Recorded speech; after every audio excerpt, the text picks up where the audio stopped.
guys, welcome back to my channel. Today we are back with a tutorial. It's been a minute since we did a tutorial, so I feel good, I feel recharged, and I feel like it's time. Also, it's time because I finally got a new palette that I actually enjoy. I'm so excited because, as you guys might have noticed, I have been bitching and complaining lately because I've been using the same like 3 palettes for 9 months now because nothing has been really coming out that caught my interest. So when I saw the Urban Decay NakeD Heat palette, in spite of the negative press that it got when it first came out, I was like, no, I need it. So today's tutorial is going to be kind of a first impressions too because I just got this yesterday. I haven't used it yet. I swatched a couple of the shimmer shades on Instagram stories, but really I haven't gotten in there at all. So this is as new to me as it is to you. I mean, no spoiler alerts, but fucking hello. This palette actually comes as a part of an entire collection with a couple of lip shades and a couple of eye pencils. I did not receive this in PR. I bought this myself, so I did not get the whole collection. I just got this on like the pre-order when they like limited released it early for a little bit. I was just like, click, click, click, click, click, buy. So I don't have those, but I'm going to use similar tones to what came in that collection. If you do have the entire collection, good, then you can kind of recreate this. It's a little different. If not, then these are great alternatives if you just want to use the palette and you just bought the palette. I feel like pairing this with a coral lip is perfect for bringing it from a fall look to a summer look because you would definitely very easily wear this with a burgundy lip and be fall as fuck. And oh my god, I so am going to. Now that I have this palette, like fuck yeah, I'm totally gonna. But for now, since it's June and it's hot as fuck outside, coral lips it is. I really like coral lips. It's totally not something I would normally go for, but it makes me feel like really bright and alive and tanner than I really am, which I enjoy. So that's what we're doing today. If you would like to see how I did this Urban Decay NakeD Heat palette look, let's get started. Okay, so because this is a first impressions video, I don't really know ahead of time where I'm going with this look. So I think what I'm going to do is just kind of go with like a classic, very sultry, smoky eye. Obviously a warm tone smoky eye because of the tones in the palette. I just don't know exactly what I'm going to do, if I'm going to go matte, if I'm going to go shimmer. We shall see as we go along. To start, I'm going to use a transition shade. I'm going to use this color Sauced right here on a Sigma E40 blending brush.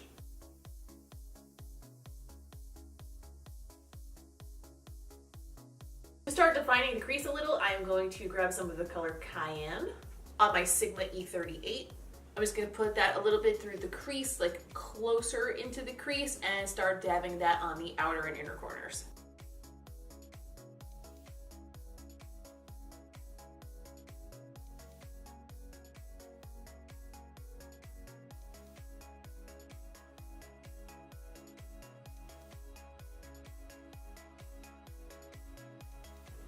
Next, I'm going to pick up a little bit of the shade in Fuego on a Real Techniques Essential Crease Brush. And I'm going to place that also on the outer corner and into the crease a little bit. Again, I'm just doing that in a smaller area to build up depth without spreading the color any further.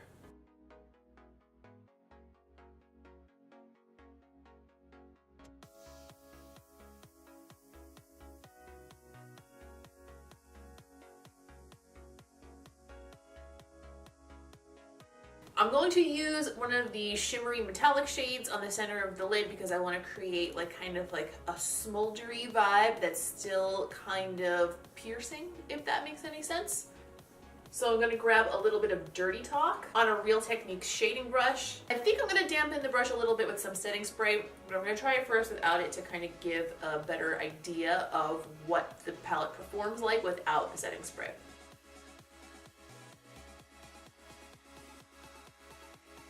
Great pigmentation without any setting spray, but I'm going to add a little spray to the brush to see if we can get a little bit more of like a foiled look with this color. Ooh, there you go. Now we're talking.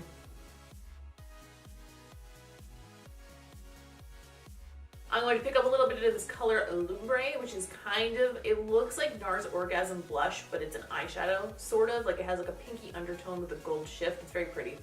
And I'm going to pick that up on a damp brush and I'm going to pop that in the center of my lid to kind of give a little bit more light to the center.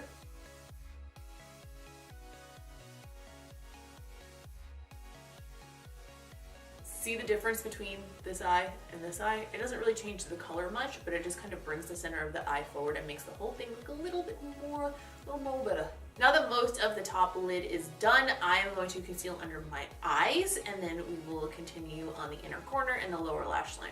Okay, so I concealed underneath my eyes, and because we're going to be using the same kind of smoky darkish colors, and I did notice a small amount of fallout while I was doing the top lids, I put what the professionals call a dick load of powder underneath my eyes to prevent the fallout from sticking to my concealer so we could just brush it away after we're done.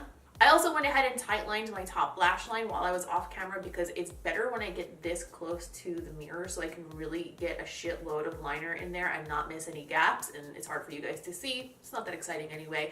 I know I'm using a lot of like really intense technical terms here, but like I hope you guys can keep up. Shitloads, dickloads. Okay, I'm gonna start smoking out the lower lash line. I'm gonna go back into that color Sauced on my Sigma E38 and start running that under the entirety of the lower lash line.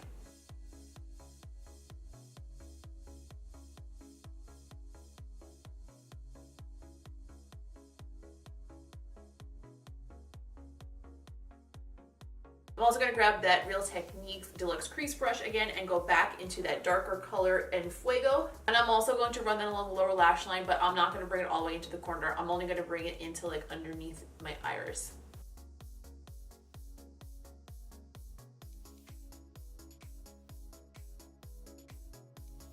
All right, for the lower lash line, I want to add a little bit more intensity than I did for the upper lash line because we're going to balance that out with some lashes a little later.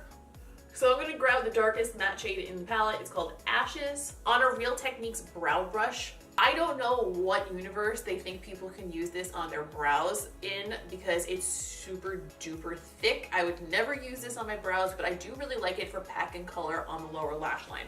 So that's what I'm going to use it for.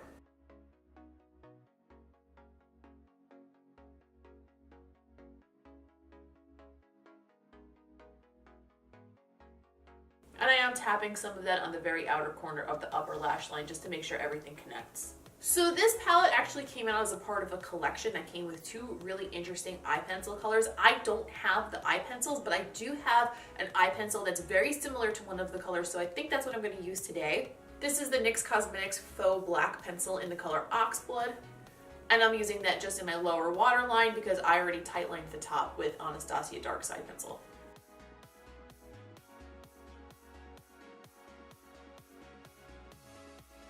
And for the inner corner, I'm going to pack on more of that champagne color. It was this one here called Hombre. This time I'm going to use a Sigma E30 pencil brush, and I'm definitely going to wet it. I also swear this brush is clean. It's just super stained from using it with like neon body paints and stuff, so it is what it is. It won't come off, but it also won't come off with my makeup, so it's okay. It's okay.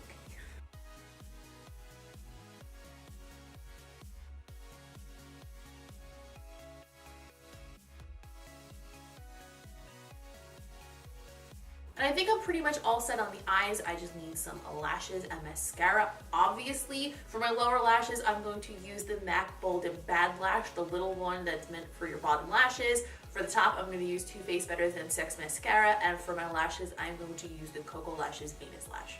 Okay, I like it now that I got the lashes on. Ooh, bitch. I also went ahead and finished with the skin. I used Becca Wild Honey Blush and the Anastasia Nicole Guerriero Glow Kit.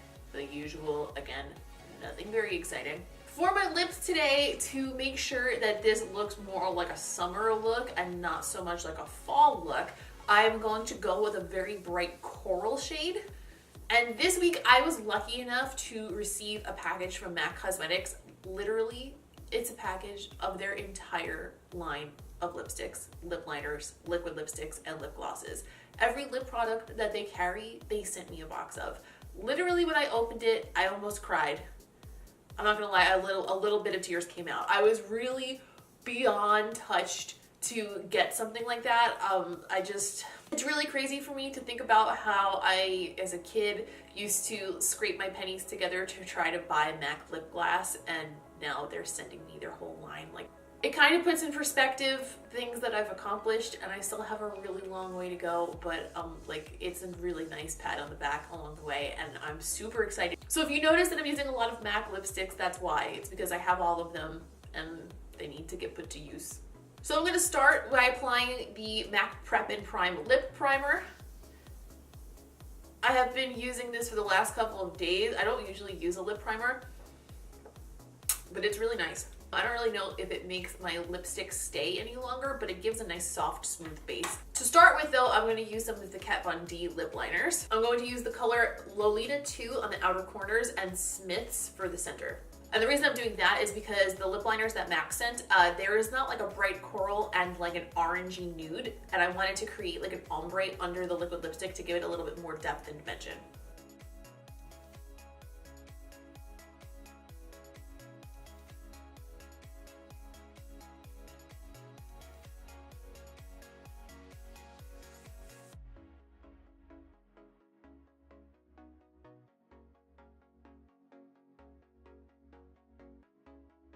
And for lipstick, I'm going to use the MAC Retro Matte Liquid Lipstick in the color Rich and Restless. That is a tongue twister.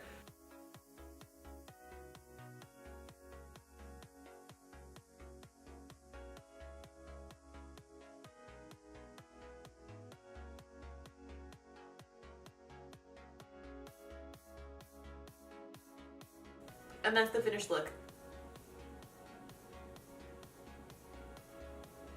Okay, so some thoughts on the palette. I don't know what Allure was doing with those swatches because this palette is gorgeous. Realistically, swatches are a really bad way to determine the quality of an eyeshadow. They can help you see a better idea of what shade the shadow is, because a lot of times when a shadow is pressed into a pan, you're not seeing the full range of like the reflex and the shimmers in the actual shadow itself. So it can be helpful in seeing the way color will translate on your eyes. But as far as the quality, swatches are not always a great way to go because they're very easily manipulated in one like direction or the other. So I'm not really surprised that this actually turned out to be bomb as fuck. To be honest, I almost feel like they did it on purpose, like to create extra hype around it. And if they did, fucking brilliant job, because it worked really well. But yeah, if you like warm shades, like orange warm shades rather than pink warm shades, this is going to be your jam. This is going to be your shit. Using some of the matte shades, there was a little bit of kickback in the pan, so when I put the brush down, there was like a little bit of a powderiness to it, but it actually didn't have a lot of fallout, like especially considering the smokiness that we went for today. The shimmers are stunning. Stunningly beautiful, absolutely high quality, super pigmented, very smooth, easy to blend. They are excellent, excellent shimmer shades. To be honest, this is the best quality Urban Decay palette I've ever purchased. Only thing I could say negatively about this palette is that the shades are all very similar, so it's not super versatile. So it's definitely something that you should buy if you know that these are tones that you wear all the time. Personally, for me, warm tones are where my bread is buttered, so it's perfect for what I want. I'm probably going to get a ton of use out of this for the summer, and I'm definitely going to get a use out of it for the fall as well. So for me, it's definitely a worthy purchase, but just be aware that it's not like the Modern Renaissance palette where it appears to be very warm toned, but then it also has cool tones to create a little bit more diversity in it. It is straight warm tones through the whole palette, which is not even really a complaint. It's just an observation. That's kind of all I have to say about it. It's an excellent palette. I really like this look. I don't want to take it off to go to the gym, so I might be going to spin class looking like this. If they judge me, they judge me. I hope you guys enjoyed this tutorial and first impressions. Thank you so much for watching, as always. Don't forget to give this video a thumbs up if you enjoyed it. Don't forget to give this video a thumbs up if you enjoyed it, because that really helps me out. Don't forget to subscribe before you leave, because I would love to be YouTube buds with you and see you here on my videos all the time. If you'd like to see more looks with this palette and you have any ideas of like what types of looks you'd like to see with it, please leave me a comment down below and let me know, and I will try to get that up for you within the next week or so. Don't forget to follow me on social media. I'm at Ms. Quinface on Instagram, Snapchat, and Twitter. I'm on there every single day. I post a new look on Instagram every single day, so please come over there, give me the little double tap, come follow, say hello, because I love to grow my little family over there and be in contact with you guys on a daily basis. I think that's all I have to say for today. This palette is the shit. If you were on the fence because of those swatches, don't be. It's a maze. Thank you so much for being here with me today, and I'll see you in the next one.